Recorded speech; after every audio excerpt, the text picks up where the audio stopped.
Bismillahirrahmanirrahim. Assalamualaikum warahmatullahi wabarakatuh and a very good day.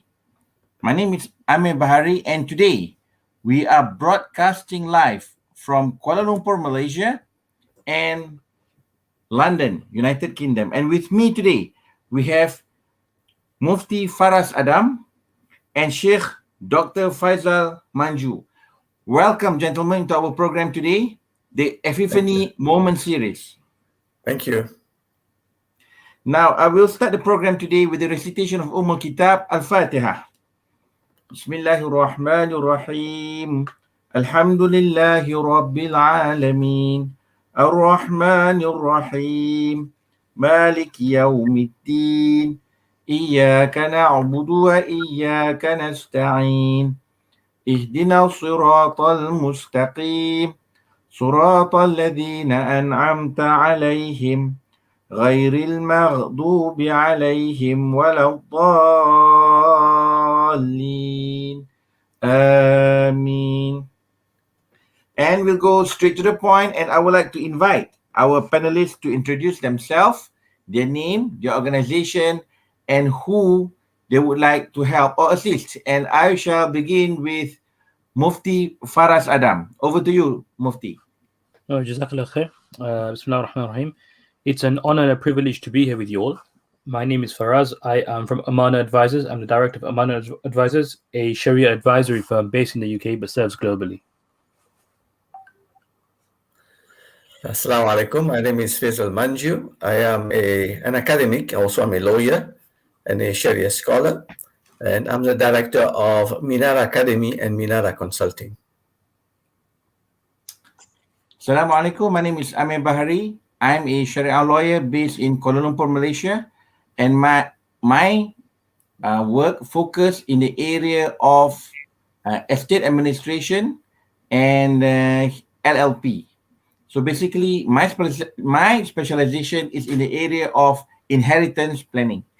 And we're going straight to the first round of our questioning, and on the part of introduction of cryptocurrency and crypto assets. So, gentlemen, whichever of you is feeling comfortable, please feel free to answer the question. Now, to you, what are cryptocurrency and crypto assets? I mean, if I just start off with a short kind of definition or description, and then Sheikh Faisal Manju can definitely elaborate and add further value to the answer. I would just say in very simple terms that cryptocurrency and crypto assets are two different things. So if we use the word crypto asset, it's simply a digital representation of value, right? That uses cryptographic encryption techniques. So using cryptography to capture something of value in a digital realm. So the entire universe or space of this thing that we're talking about is digital, right? Everything is digital. So a crypto asset is a very broad term, but then you have different types of crypto assets. And therefore, a crypto asset can represent utility, it can represent a service, it can also reflect and represent an asset. It can reflect almost anything, a right, so to speak, right? Whereas a cryptocurrency is generally used in the industry to refer to something digital, this digital representation to reflect a means of payment. That's what it's all about. So you have a cryptocurrency.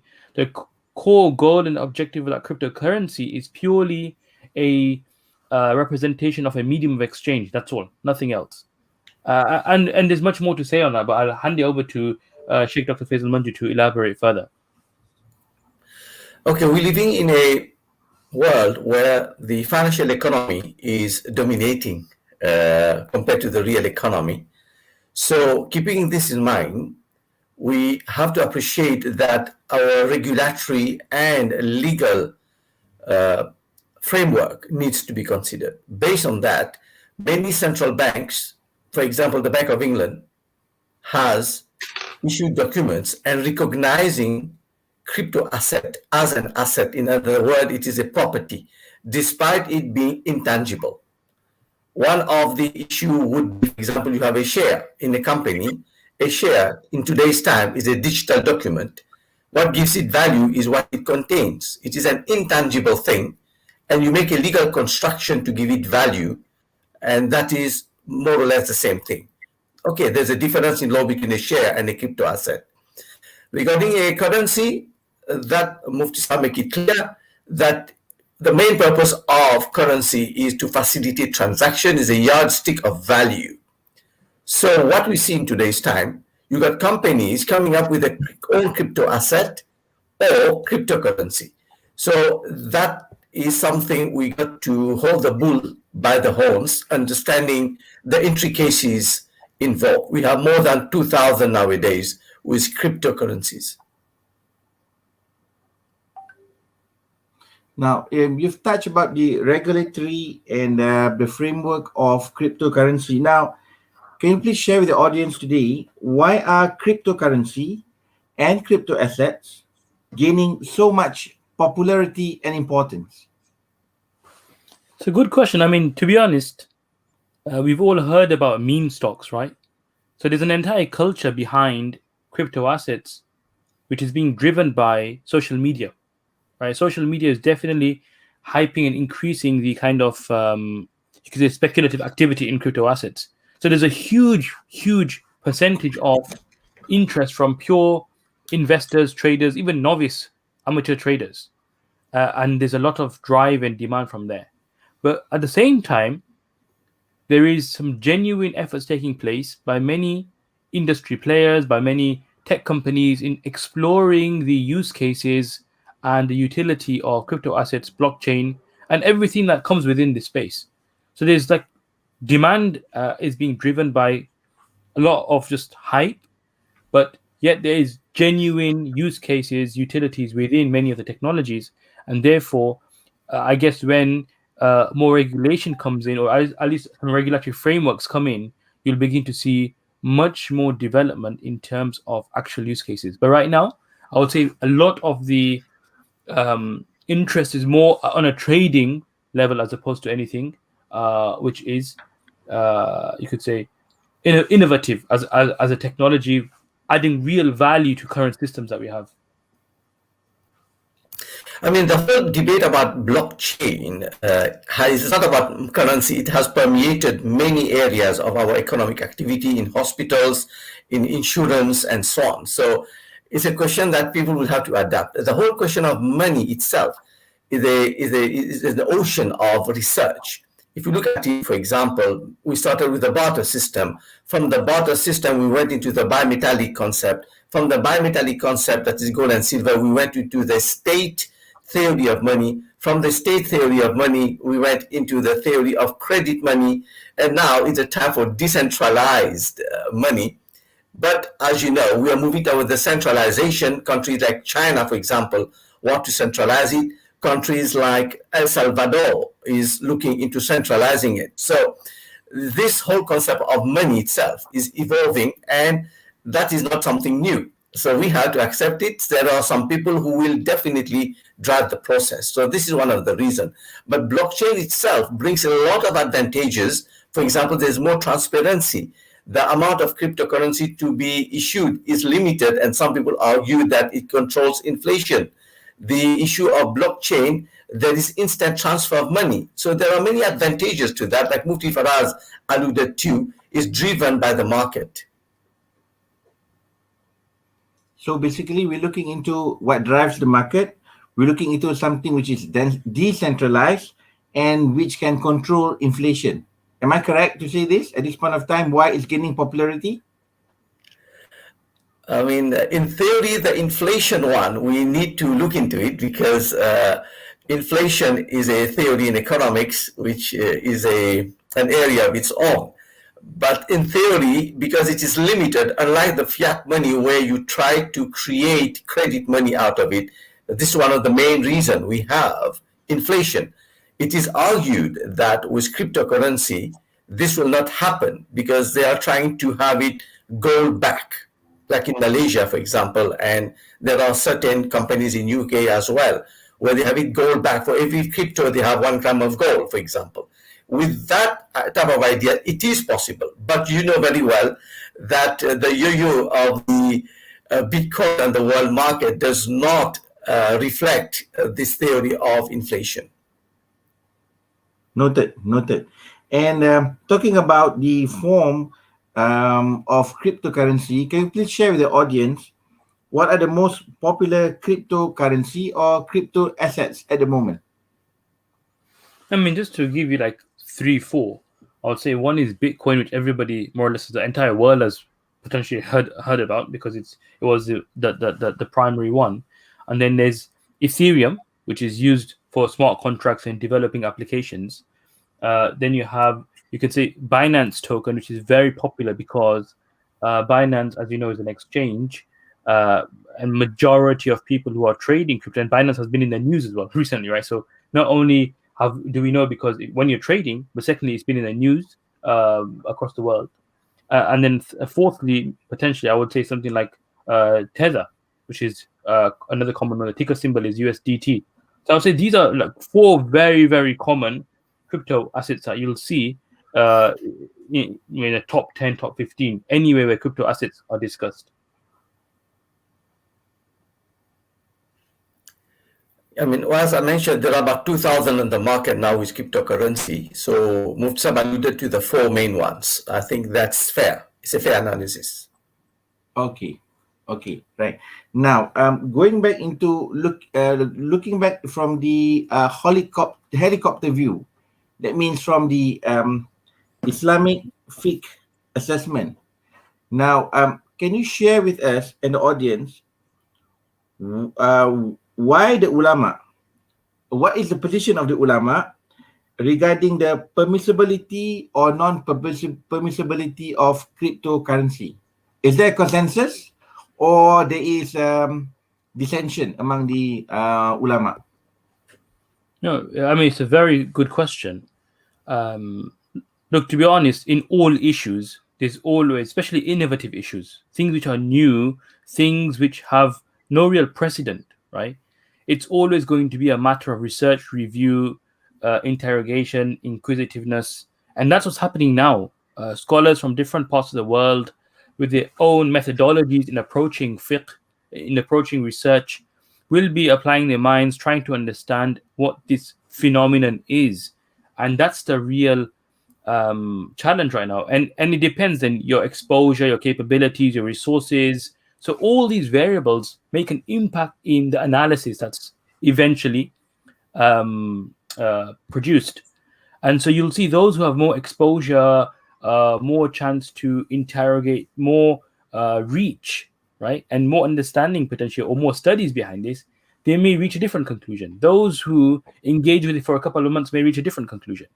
And so there is definitely a difference of view. And in Islam, having a difference of opinion is absolutely valid and fine. There's no problem when it's based on academics.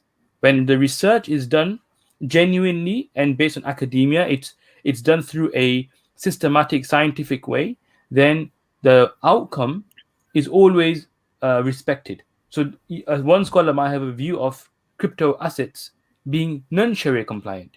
That does not mean in any way, shape or form that his view is wrong or he needs to be dismissed.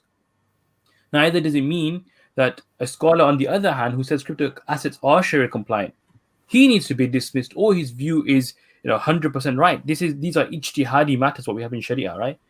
These are areas where scholars will exert their best efforts. It's their responsibility, they're accountable to present the most accurate findings. And so that's one thing in terms of methodology, understanding that scholars will differ in their methodology in approaching these questions. And then in the analysis, how do we analyze and why is there a difference? And it all comes down to some simple questions. The first question I would say it comes down to is, what is the nature of a crypto asset? Is it what we call property, mal in Sharia? Is it something called, is it mal? Is there something there? Is it something of value and utility? Because the essence of mal in Sharia is something which has utility and benefit, right? That's the essence of mal. Scholars always spoke about, and there's so many examples I can think of where you might have something tangible, you might have something which is storable, but scholars dismissed it as being mal on one of two grounds. Either it had no utility or benefit whatsoever, or either it was haram. So they discounted it altogether, right? And so that's the fundamental debate has been that is this what we're experiencing in a digital world, something which which has utility, which has value, then is it mal? Because look, when it comes to Islamic commercial law or Islamic finance and fiqh al-muamalat, the asal and the foundational premise is that everything is permissible. That is the asal, because Allah created this system for us to operate in the world. Right? The whole reason we have fiqh al-muamalat is to ensure that we can get on with our daily lives in the most efficient and sustainable manner. That is fiqh al-muamalat in essence, right? Where it's done with justice, in a manner which is equitable. And therefore, Islam, if you look at the different rulings that we have across fiqh al-muamalat, it's all about making sure that the counterparties are never disadvantaged. It's always about creating this balance between counterparties. And Sheikh Dr. Faisal Manju and yourself being lawyers can also potentially say that even the current systems that we have, like English law, has a similar vision, right? Trying to ensure that parties gain, both gain, and there's no injustice or disadvantage being perpetrated as a result of a contract. And so, coming back to crypto assets, what the scholars are concerned about is the counterparty who's paying or who's purchasing this crypto asset, is he really receiving something which is of benefit or value or has utility? And that's the first point. And that's why you'll see certain scholars in the world will say it's not Sharia compliant. Right? We've seen writings of scholars, we've seen different, even some bodies releasing their view saying that we don't feel it's Sharia compliant. Whereas on the other hand, for example, the Securities Exchange Commission of Malaysia, the Sharia Advisory Council, they released a resolution in 2019 or 2020, if I'm not mistaken, about crypto assets being Sharia compliant based on certain conditions. We see other Sharia advisory firms also of this view. So, and that's where my personal kind of view is also inclined to, that it can be permissible based on screenings, right? My view is that a crypto asset can be permissible if it's screened correctly. What are these screenings? For any crypto asset to be Sharia compliant, it must go through what I call a legitimacy screening, which is because we don't have regulators right now regulating the market, it becomes the role of technical experts who are part of the Sharia board potentially reviewing the crypto from a technical perspective to understand whether it's legitimate, it's not a scam. Because we know, if you look at the data, 70-80% of tokens which are created end up as scams and fraudulent activity, right? So you have to, as a Sharia advisor or Sharia scholar, your job is to also protect the wealth of people. Your fatwa must reflect that, and your view must incorporate that. So number one is legitimacy screening. Number two would be project screening. What is this project all about? What is the purpose of this project? What's its objective? You can't be dealing with a token which the project is all about casino, as an example, right? So you review the project. Number three, you look at the token screening. What is the actual utility of this token? What is it giving you? Okay, is it giving you a medium of payment, a means of exchange? Is it giving you a service? Is it giving you a right? Is that right Sharia compliant or not? Okay, so these, you look at the token itself. What's its purpose? Number four, you look at the financials when you have an equity token. So for example, there are such tokens called equity tokens where that token gives you a stake in the an underlying company or project. So therefore, just like we do for shares, you should conduct a financial screening to understand that what kind of exposure you have to riba, to interest over the assets, and so on and so forth. And number five, the final screening I think is utmost important as well, is what we call the staking screening. As you know, crypto assets can be staked, and we have something called yield farming, where a person can earn passively by just holding on to crypto assets. That also needs to be reviewed from a Sharia perspective. And then when you have a good understanding of all these five areas, can a person really now go and invest in a crypto asset? So that's what I'd like to say, and I'd like to pass it over to Sheikh Dr. Faisal Manjui. Jazakallah, Mufti Saab. I like this approach, the systematic approach of the screening. So if you look at I've checked few fatawas, and I don't, because of time, I don't want to go in the details. So basically, we can have four group of fatawas. One is those who say it's no-go. those who say 100% Sharia compliant, no problem, those who put a caveat that government must regulate it, and those who say we don't need government, but it must have protection of the wealth of the people, etc. But if you look at the nature of a cryptocurrency or crypto asset, basically these are commodities which do not have intrinsic value in themselves, but they have a bundle of rights attached to it. And that is where, if we have already accepted the concept of shares, which according to the law of many jurisdictions, I've written a paper on that as well, a share is just gives you a bundle of rights. When you buy and sell shares, that is a right to receive a dividend, the right to vote at the AGM, etc. It's the same thing, more or less, that the cryptocurrency or the crypto asset, no, mainly the crypto asset, would be doing. So it's very important to understand the importance of the evolution of what constitutes an asset. If we have already accepted shares, right, for the IPO, why not the ICO? It's a question we have to accept, because the economy must evolve. We cannot evolve a Muslim economy in no man's land. We are working in a globalized world. So this is where the fuqaha insight, and especially I like what Mufti Faraz have said, those 5-tiered screening, which is very, very important. So all this come from the fuqaha. It's not coming from the professional who invented the blockchain. So the fuqaha are applying their mind to facilitate that as well, subject to certain conditions. Very, very interesting. Interesting with the fact that some countries are in the legalizing it, some are not.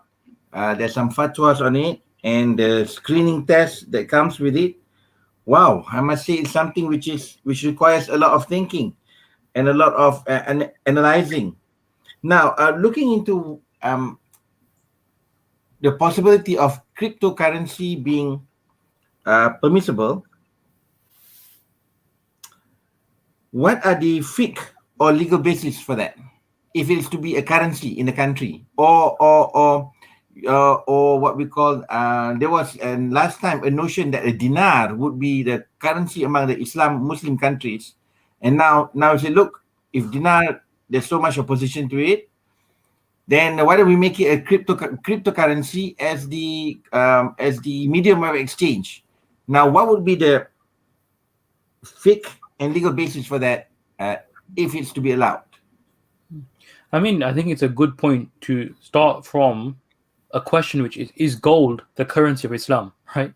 Many people propagate and promote that the only currency in Islam is gold and silver, and nothing else can be a currency. And therefore, there's an entire movement, and I'm sure Sheikh Faisal Manju has a lot to say on this because of his research in this area. But there's one from a fiqh perspective, and then a practical perspective. You can challenge this question, right? And logically. So from a fiqh perspective, gold and silver didn't originate in the time of the Messenger of Allah sallallahu alaihi wasallam, right? That was being practiced already.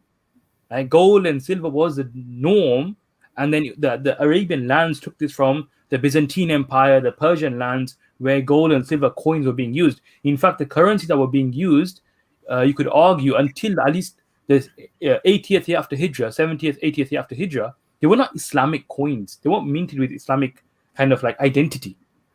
This was just a norm using gold and silver in the lands. So yes, gold and silver have been they're precious metals, and they were minted as coins. But the question arises, why were they being used? What was the objective, and what's the fundamental here? Is it for the sake of it being gold or silver, or is it for the sake of it being a common measure and a means of being an accounting standard, a unit of account, right? And that's really, if you look at it from an Islamic perspective, in the Quran and Sunnah, there is nothing. And Ibn Taymiyyah mentions this very clearly, right? Ibn Taymiyyah, rahimahullah, mentions that there is no any kind of indication in the Quran or Sunnah that gold and silver are your only currency, or your currency is fixed to gold and silver. That's not the case. And of course, that's going to be the case because, look, Islam is universal. Islam is there until the day of judgment. If we were compelled to deal with gold and silver today, how would you do online trading? Because we know with gold and silver comes the ahkam of sarf, right? This is yadan biyadin, hand-to-hand transfer, taqabud, the equalness in terms of the rates and all these different conditions. And debt trading, there's issues around debt trading when it comes to gold and silver. So how would you even practice trade internationally in this day and age? And Islam would therefore be restricting as opposed to being expansive and opposed to being accommodating. And therefore, really, gold and silver are not the themselves are not the kind of currencies of Islam. Rather, it's the properties of gold and silver. The properties of gold and silver. What do I mean by the properties? Look at gold. Why was gold a currency? It was durable, right? It was durable. It maintained its value. It was finite, right? And all of these are economic elements as opposed to Sharia elements, right? Think about it, right? And that's why they were adopted. And from an Islamic perspective, the scholars have very clearly mentioned that if people start using animal hide as a currency, that can be a currency, because what's the purpose of a currency? The purpose of currency is just to facilitate exchange. That's the only purpose. There's no other purpose. A currency has no other objective but to be a common means of reference and facilitate exchange. That's all. So we should have something in our system whereby everybody can refer to, because in economics, the greatest thing in economics is a price. The entire economy, markets, if we look, it's all about the prices. That's all it is, right? If we look at the markets, what does a price tell you? A price reflects supply and demand, right? That's what a price reflects. And what does supply and demand encompass and capture? Entire market dynamics. So everything that's happening in the markets in terms of hoarding, in terms of supply, in terms of the liquidity, everything is captured in supply and demand. So that you can see the entire economy is absorbed within the principles of supply and demand. And supply and demand, the kind of output or reflection of supply and demand is the price. And therefore, the price is a very, very powerful economic tool. It is used by every economist to determine and do predictive analysis of what's happening in the world. And the price is what we're using as a unit of account. So you can see how important the currency is in Islam from this perspective, because if you never had a valid currency or price, it can have an impact on the entire economy and the way the economy works, because they're all intricately related. So when it comes to this point, gold is not the currency of Islam. Rather, it's the features of gold that gold possesses. If we can find anything which reflects the prominent features of gold, and I have an entire article I've written on this, that why is gold the currency of Islam, where I discuss the features of gold and silver and what made them the currency that they were. And in fact, we've seen in the 1900s how gold was not able to maintain and sustain trade, right? And hence, if gold was the best thing, why wouldn't economies adopt it? Because everybody wants the best, right? They let go of gold. And so that is not the currency of Islam. And I'd like to pass you over to Sheikh Faisal Manju here to come in and answer the other part of the question and add to this, because I'm sure he has so much fascinating things to say on this part. All right. To understand the concept of currency, what is money itself is a huge economic debate and legal debate as well. There are two things here I just want to highlight. One is the Fiqhi dimension, and one is the reality of implementing the fiqh. When you are living in a country where the statism dominates. If you look at the Quran in Surah Kahf, where the Ashab Kahf, when they woke up after their slumber, they had some type of money they used, work. And when they went on the market, that was rejected. That proves that your money to be accepted is based on your environment, on your, what we call in fiqh, usul al-fiqh, your urf. That is your custom. That is one, the isharatun nas, what you call in usul al-fiqh. This is the isharatun nas. That is, a verse was revealed to tell you, okay, they woke up, they wanted to buy something. But from the verse, you can, by indication of the verse, you can, that urf plays a very important role. Now, me and Mufti Faraz has discussed that before. There are two types of customs. One is urfe khas, that is people of a specific group want to accept something, and one is urfe am, that is it is accepted worldwide or throughout the community. In the case of cryptocurrency, that becomes a bit problematic. Not everybody would be prepared to accept Ethereum or OneCoin or Edgecoin or Bitcoin, whatever it is, because it is not regulated. And the nature of money in modern day economics is that there are two things. One is a theory by Professor Naps, where he said that money was introduced by government to facilitate economic transaction. The other one is by Professor Michel Innes in 1914, who said that the theory of money is a government gives you a beginning, they put say 20%, and 80% is created by a unit of money by the bank, and that is what's called credit money, and that is to allow you to pay the debt created by the government through taxation. Now, that is very important in a modern context, the issue of taxation and money, the issue of, like Mufti Saab mentioned earlier, facilitating the transaction in a standardized way. You have that. Now, does cryptocurrency satisfy those criteria? That's the question. And when you look at it, at this moment, you got about 2,000 plus minus on the market because it is decentralized. But the move, the way I am looking at it, is going to be centralized to a great extent. So if it's going to be centralized and the government will approve of it, and that is one aspect, and your mal will be protected, and this is why we need legal construction, legal backing, regulatory framework. If not, through the online, there will be so much scam going on.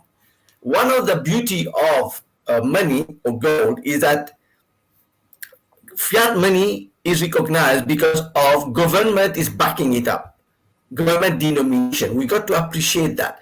So if you lose your money, you can claim it back. You can claim it back. Whereas with cryptocurrency, as stands now, if you lose it, you cannot claim it back because you are the only one who got the key, the private key. So these are a lot of dynamics to consider here. So going back to what Mufti Faraz has said, yes, you got to look at the present day situation, and I of the view that, and talking to many great ulama, it is a currency. It is a currency. It can be accepted as a currency. Sorry, let me. It can be accepted as a currency. Okay, and does the same apply to crypto assets? That is another debate. What constitutes mal? Mufti Saab has explained it again. What constitutes an asset? Again, it doesn't have intrinsic value within itself, but it has a bundle of rights attached to it. Now, do you accept rights as a commodity when you buy and sell rights? That is a huge fiqhi debate because you got hukukul mujarrada involved. There is a Shawafi point of view on that, the Malikiya point of view on that, the Ahnaf point of view on that. But as I mentioned earlier on that, if it is a urf khas and the people know what they're entering, they know the risk assessment of such transaction and they're accepting it, al-Muslimuna ala shurutihim, the Muslims are bound to their conditions of their transaction. Because like Mufti Saab mentioned earlier, the asal, the basis of fiqh muamalat is al-ibaha. You start on the premise it is permissible, unless you prove it to be non-permissible. Interesting. Wow. Now we've looked into what is the description of crypto assets and cryptocurrency. We've looked into what is the fiqh view, the fiqh assessment of both cryptocurrency and crypto assets. Now let's go on the economic assessment of crypto assets and cryptocurrency. Now, gentlemen, how do you see crypto tokens replacing the stock market in the future? And what about the NTF? Probably you can elaborate what is the definition of NTF to our audience today. I mean, I think you mean an NFT, right? A non-fungible token, right? So I mean, yes. A non-fungible token, an NFT, is simply a representation of something which is a non-fungible in essence, right? It's something, for example, currency is fungible. One can replace another. But if something which is non-fungible, every entity is unique, right? Every non-fungible item is unique in and of itself. So an NFT was a recent phenomenon whereby smart contracts are being used, tokens are being used to capture something which is non-fungible in essence, something which is unique in essence. What we call in fiqh qimiyat, right? In the fiqh terminology, whereas something which is fungible, they are known as mithliyat. So if you have, for example, um, items which are all identical, like some seeds, it may be some seeds or grain, you'd call them mithliyat because they're all the same. So I can, if I buy from you 1 kilogram of wheat, for example, you don't have to give me a specific type. All you have to do is give me from the pile 1 kilo because they're all the same in that heap and pile. Whereas when it comes to paintings, think about paintings, and you're looking at originals here. We're talking about originals. Every painting will be different, right? Yes, you can mass produce and copy your painting over and over again. That's a separate matter. But in essence, these are something unique. Or you look at animals. Every animal is considered to be, in fiqh terminology, a non-fungible because one cannot replace the other. So if you were to destroy, and what's a legal consequence of this? If you destroy somebody's property or item, which is non-fungible, then you don't resort to giving them the same item back because there's nothing identical to it. You have to resort to payment as compensation, as indemnity. Whereas, and this is like the whole area of tort, right? The law of tort, where how do you compensate somebody when you damage their property? So NFTs or non-fungible tokens, they capture different things. For example, a token can represent art. It can represent collectibles, different collectibles that we have. We also have collectibles which are not tokens, like your coins, your stamps, and these things. An NFT can represent in-game items. So they might be gaming items, which is becoming very popular. They can represent data and licensing because different licenses and data represent different things. So these aren't something which can be, they're not fungible in nature. Number 5, it can represent media. Number 6, it can also represent ticketing and tickets. So these are like 6 areas where NFTs could represent and do represent. A major area which needs to be focused on, and which I've written on, I just haven't, it's not been published properly yet, is the discussion on ownership. And this is a very interesting question because it's all about IP, intellectual property. So for lawyers like yourselves, it'll be a very interesting area because what are you trading? Are you trading the actual original item, or are you trading a copy? Because you have a JPEG file in what we call metadata, right? It's a file in there which you have. So from a technical perspective, there's a whole discussion and debate on what you're trading, what you actually have, and royalties which are earned on every subsequent trade of an NFT by the original owner. So this is another area of fiqh which needs to be elaborated on and which needs to be reviewed and discussed. But in any case, give a few principles from this perspective. You have to make sure what your token represents is Sharia compliant. It can't be something which is void of utility, void of benefit, or something which is haram, as a very basic principle. Because in an NFT space, you can have media or art which represents something non-Sharia compliant. You can have a token represent, or a picture, an image, and we know you can have a whole spectrum of images now, right? So the image that's captured in a token, this art that you have, online art, it must be Sharia compliant. And if it's in gaming, then the entire gaming space is debatable, because do games have any real benefit or utility or value to an average person? Right? To any reasonable person, is the habit of gaming something beneficial? My personal view, it's not beneficial. Right? It's just a waste of time. And therefore, if the entire space is a waste of time, and we know gaming is a massive industry, massive multi-billion industry, but really the entire industry is questionable unless you make it educational and it's within a framework to make it such. But I mean, that's what I'd like to say, and I'd like to hand it over to Sheikh Faisal here. Jazakallah, Musab, for this elaboration on the non-fungible tokens, which is developing, no doubt about it. Regarding the first part of the question, whether it's going to be substituting the share market, the stock market? My personal opinion, right now, not, but maybe in 10 years' time, it will have a big impact. The reason for that is, if you look, for example, the Abu Dhabi stock market, for example, they're already talking about ICO, that is initial coin offer rather than initial public offer. They're already talking about it, number one. We have a project in the Haram as well, which is backed up with one of this type of projects where you got an asset to raise capital. It's another avenue. One is your IPO. You list your company, you launch it on the stock market, you raise the capital, and then that goes in the secondary market. Okay. So what is happening with the tokens now? Companies, instead of going to banks, they are going to issue their own tokens. And that is what we have to understand. And this is increasing more. It is in the diamond industry. It is in the farming industry. For example, I got a company that approached me, which is a very interesting project. They have a tree. They want to go in farming. They plant tree. And for you to invest, to pay your money, you get a token.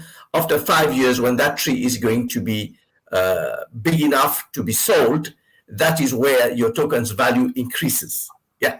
So this is a type of potential shift in raising capital. And I feel that in the 10 years to come, when people will understand more and more the regulation, and maybe it will be the Companies Act, maybe in 10 years' time, to officialize the tokens instead of shares, it will have the potential to take a big chunk from the stock market. That's my stake on that. And it will take place maybe in 10 years' time. Maybe not now, because now it started at a very private level.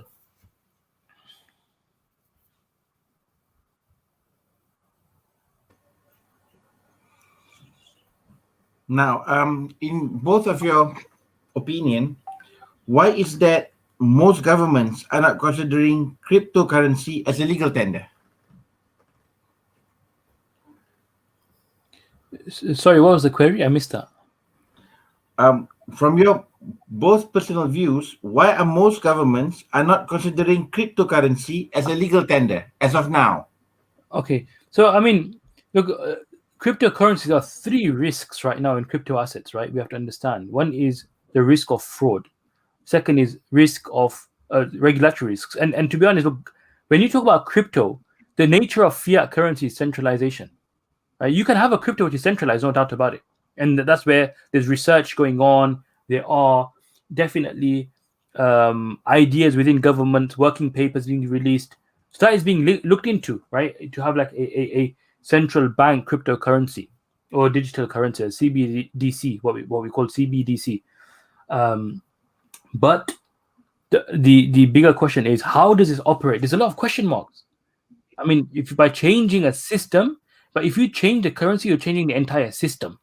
And therefore, it'll take many years once the regulators, the governments, have full visibility and transparency on what they're getting involved into, then only I believe there'll be movement. But every government will be risk averse to changing and messing around with currency. The only time you see currencies being changed and forms being changed is when either there's been hyperinflation or there's been something huge that happens in the market, and that's when you see. Otherwise, most governments are very, very risk averse when it comes to the monetary policy.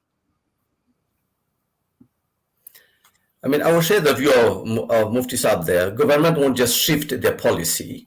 And number one. And number two is, as I mentioned, there are two main theories driving the theory of money. One is by Professor Naps and one by Professor Michel Ines. And there are other theories as well. I'm not denying that. But it makes sense that government issues the notes and the credit money is created by the banking sector.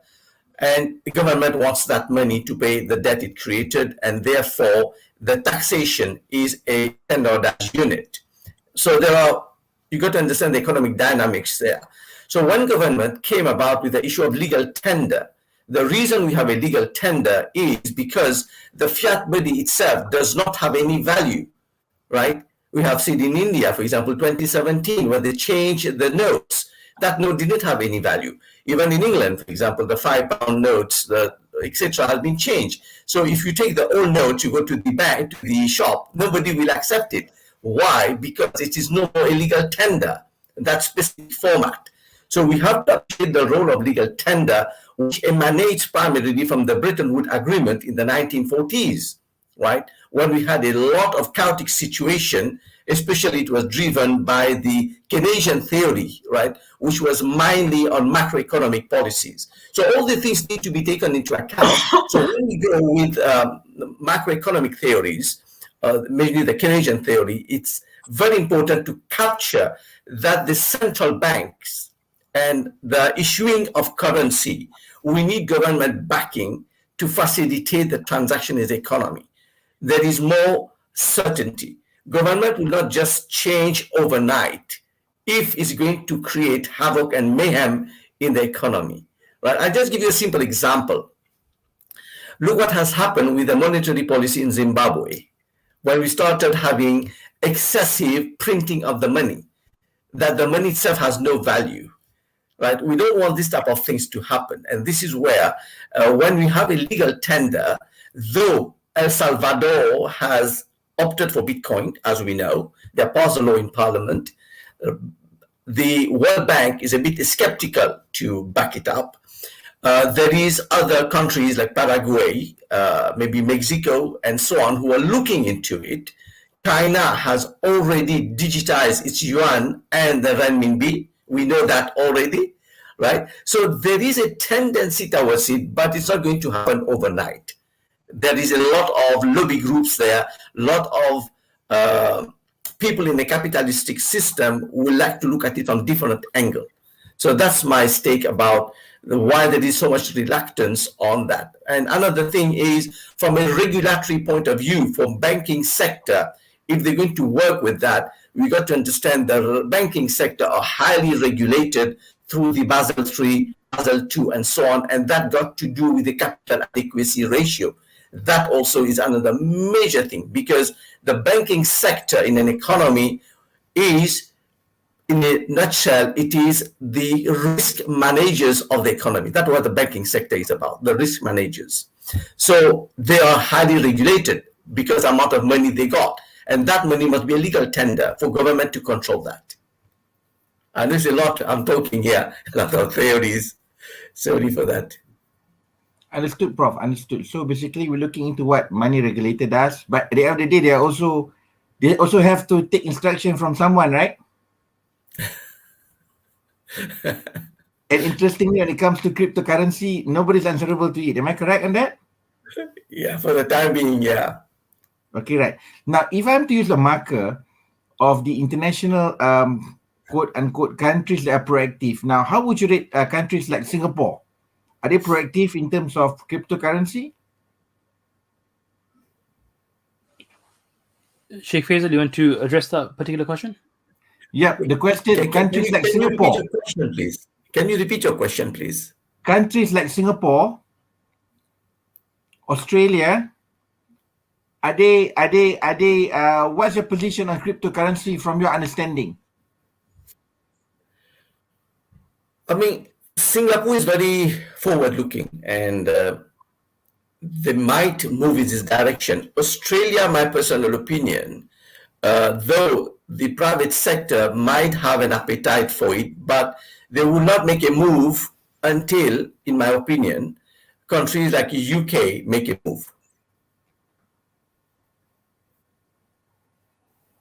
Right. I'm with you. And that should conclude our program for today.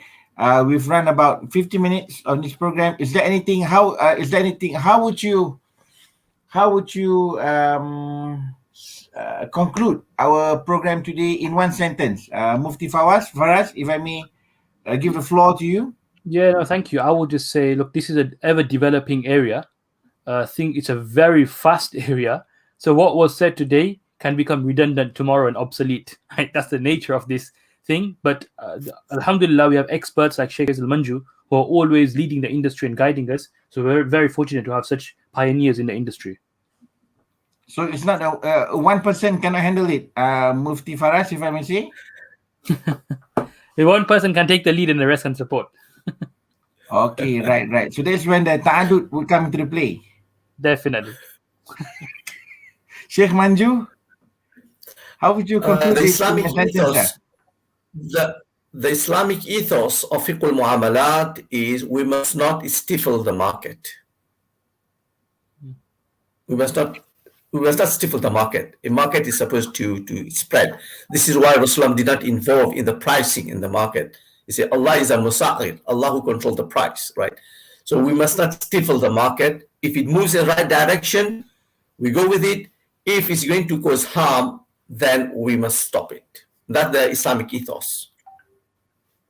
MashaAllah, thank you very much. And with that, we shall conclude our today program, the first series in the Epiphany Moment series. And I hope that all our viewers have benefited from this. And inshallah, we shall end it with Tasbih Kafarah and Surah Al-Asr. Subhanakallah wa bihamdika. Ashhadu an la ilaha illa anta astaghfiruka wa atubu ilaik. Bismillahirrahmanirrahim wal asr. Innal insana lafi khusr illa alladhina amanu wa amilu salihat wa tawasaw bil haqq wa tawasaw bis sabr. Assalamualaikum warahmatullahi wabarakatuh. Ila liqa. Ma'assalama insyaAllah. Assalamualaikum. Waalaikumsalam warahmatullahi wabarakatuh. Jazakallah khair. Wa iyyakum.